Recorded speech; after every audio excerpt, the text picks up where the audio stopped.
আসসালামু আলাইকুম প্রিয় বাগানিরা।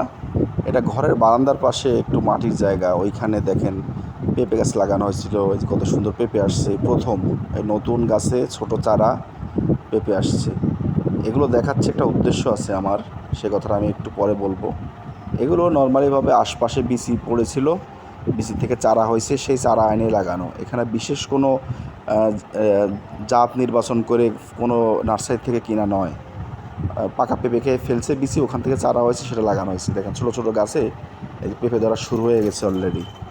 এরকম আমাদের যারা শহরের বাইরে থাকি, বিশেষ করে যারা তাদের বাড়ির এরকম বারান্দার পাশে, ঘরের পাশে এরকম খালি জায়গা অনেক পড়ে থাকে, এক সিরিয়ালে যদি আমরা কিছু পেঁপে গাছ লাগাই দেই, বা কিছু সাজনা গাছ লাগাই দেই, বা কয়েকটা মালটা গাছ লাগাই দেই, এই যে দেখেন একটা বারান্দা, কিন্তু বারান্দার পাশে একটু এই যে ড্রেনের পাশে খালি জায়গা, তাহলে আমাদের সবজির কিছু চাহিদা পুরা হয় এবং জায়গাটা কাজে লাগে। বর্তমানে তো বর্ষাকালে প্রচুর সবজির দাম আকাশচুম্বী, তো আমাদের একটু সবজির চাহিদা তো মিটে আমাদের ফ্যামিলিতে।